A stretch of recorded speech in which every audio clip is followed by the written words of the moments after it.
because there's so much variety in terms of yoga classes and the forms of yoga that we have. Sometimes we forget the essence of our yoga practice. So just like anything in life, you need to study things correctly. I feel like even in our yoga practice, there is a certain way to do asanas. I think yoga approaches these things from a different perspective. It tries to go to the root cause of things. So, if you have certain conditions like PCOS and PCOD, it may not just be changed at a superficial level. You have to go in deeper and maybe see if there's something emotional that someone's going through. And I think that is what yoga really talks about.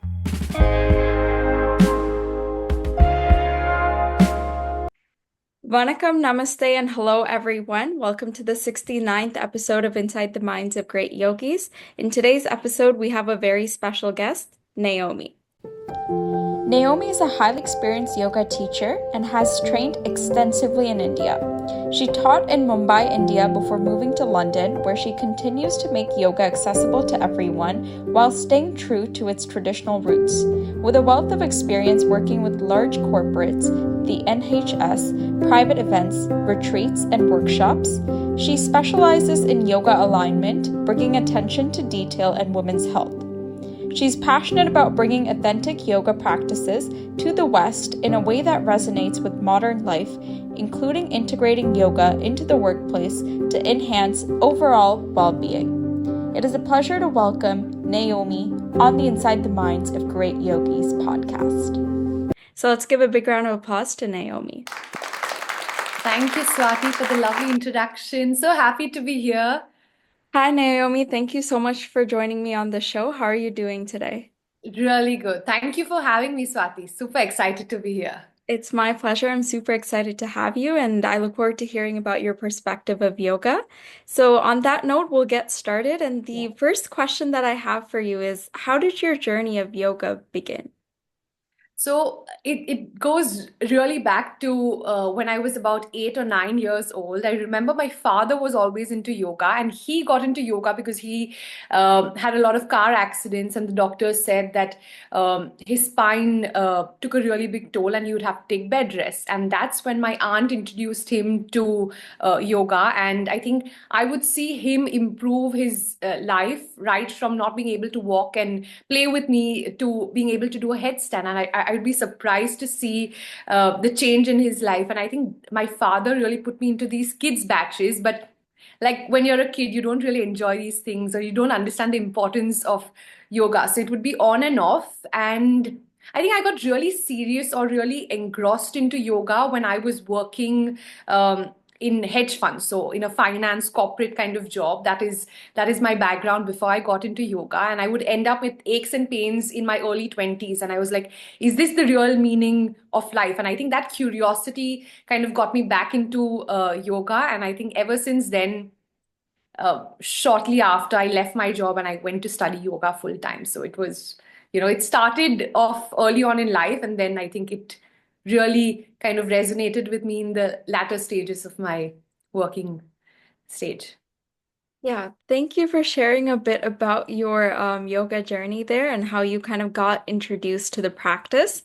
So now I want to come into the second question that I have for you. So I was wondering, can you share a bit more about your approach to yoga alignment as well as why it's important in your classes? Yes, absolutely. So, like I mentioned, my classes are extremely focused on the right way, especially when you start off asanas, or whether it's pranayam, whatever you do in your yoga practice.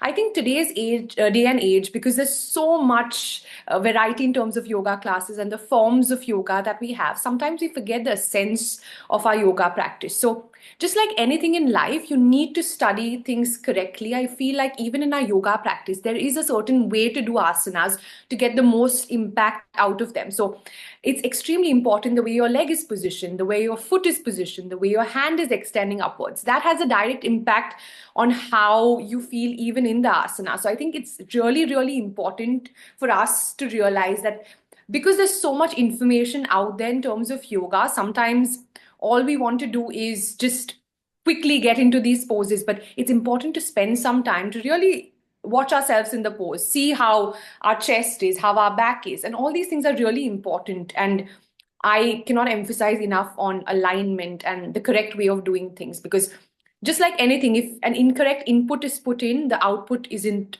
correct, right? It would change. Same with our yoga practice. If you do things correctly, you get the benefits of what you're looking for. So it's extremely important to keep these things in mind when we practice. I think that's so well put. Thank you for sharing that there.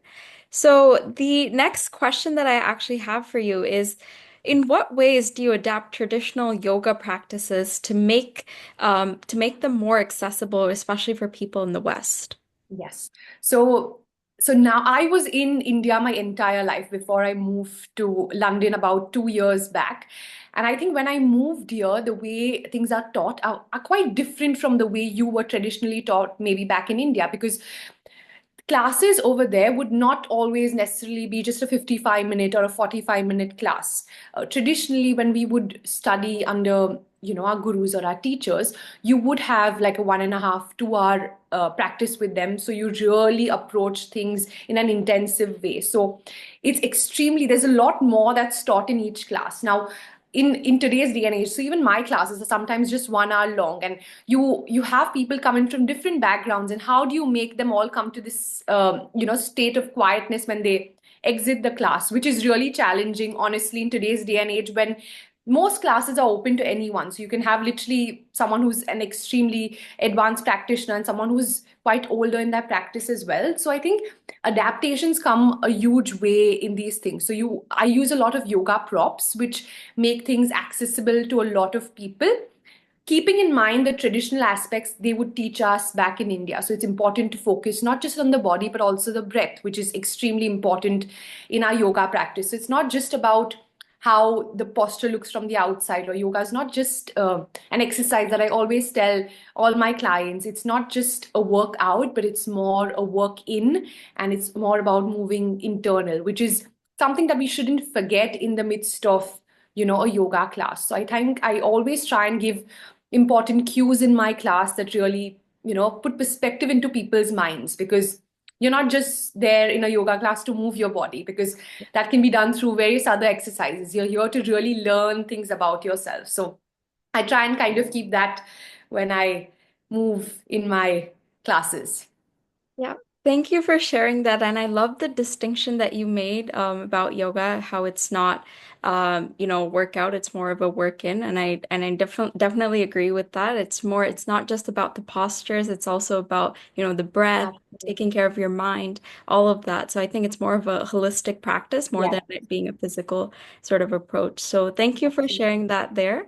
And the next question that I have for you is, how do you incorporate women's health into your yoga practice, and why is it an important focus for you?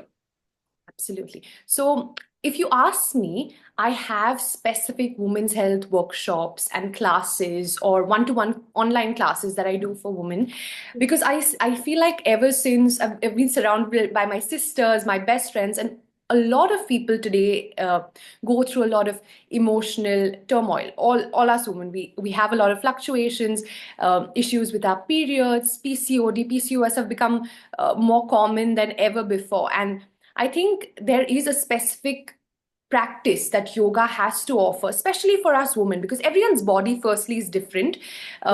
Even though asanas work for everyone and you can adapt things, but there are certain things that yoga has to offer that really, really helps with women's health. So, a lot of hip openers are really, really helpful. All these other things are really helpful. So, I think I'm extremely passionate about bringing in all these ancient practices that we have that really help you naturally to see that improvement in yourself, because you always have modern technology and all these things that are bringing changes in terms of medicine is improving, but I think yoga approaches these things from a different perspective. It tries to go to the root cause of things. So if you have certain conditions like PCOS and PCOD, it may not just be just changed at a superficial level. You have to go in deeper and maybe see if there's something emotional that someone's going through. And I think that is what yoga really talks about. It goes to the root cause of things. And I feel like that approach to women's health is something I'm really passionate about. I teach a lot of prenatal classes as well, where your practices are different from the way you would usually do them. So I think there's a lot of knowledge that yoga has to offer to help women at different stages of their life. And I think it's extremely important for everyone to practice, no matter what their stage of life is. I love that. Thank you for sharing that. And I think it's a journey, especially for women from, Yes, the where you start off to like where you are right now. And I think you absolutely. have different forms of practices in your life as well. So I think Yes. that's the beauty of it. So thank you for sharing a little bit about women's health, especially in your yoga practice. And now I'm going to move on, and I have some rapid fire questions for you. And the first question that I'd like to get into is, what do you think are the biggest sort of benefits of practicing yoga, especially in the workplace? Absolutely. So I think usually just backache, neck ache, just sitting on your desk for a long time, yoga gives you a lot of relief. So I think if I had to pick and choose, it would be Okay. these things that you'd definitely benefit from. I love that. The next question I have for you is, what do you think is the biggest challenge when introducing yoga to people who are sort of unfamiliar with it? Absolutely. So I think, like I mentioned earlier, like they feel like it's a workout and they want to really sweat it out in class. I think that's the perspective that people have out of your yoga practice, or it could be the other way around. They just feel like the whole class is going to be just them closing their eyes and just, doing nothing. But I think finding that right balance of moving your body, but also finding that stillness, I think is the real thing that you want people to get out of your class. Absolutely, I love that. And I think one other thing that I usually notice as well is this idea of flexibility. They're always like, do I have to be Yes. flexible to do Yes, postures, right? So absolutely. I think that's one of the sort of biggest challenges, but Yes. I think you put it out so well. So thank you for sharing that. Yes. And the final question that I have for you is, how has yoga sort of transformed your own life, and how do you help others experience those same benefits? Absolutely. So I remember I was always this person who would easily get worried, anxious. All these things would really, the scenarios around me would absolutely dedicate what I would feel on the inside. I would take impulsive decisions. Like you react quicker than you're supposed to. I think that was the biggest challenge in terms of before yoga even came into my life. And I feel like it kind of gives you that sense of grounding, which is so important for all of us to realize that there's something deeper than what you're experiencing in the current moment, whether it's something negative or positive. You need to find a certain level of balance within yourself, and that sense of balance of not going crazy in terms of going achieving something, or not falling down when you're going through a low. I think finding that sense of balance to a certain extent in your day-to-day life, I think, is something that yoga has given me, and I feel like I couldn't have done or led my life in the way I do without yoga, for sure. Yeah, thank you for sharing that. And I think that's so beautifully put. And I think yoga has this kind of ability to transform many people's life. And I think you really beautifully put out how it's transformed your own. So on that note, thank you so much for joining me on the 69th episode, Naomi. It's been a pleasure hearing your journey as well as kind of speaking with you about some of the important topics that you kind of take care in, including women's health. And I hope we're able to do this again. And I would also like to thank everyone else who's yet to listen to our 69th episode of Inside the Minds of Great Yogis. And until next time, I hope everyone has a great day. And thank you so much for joining me, Naomi. Thank you so much, Swati. Thank you. Thank you.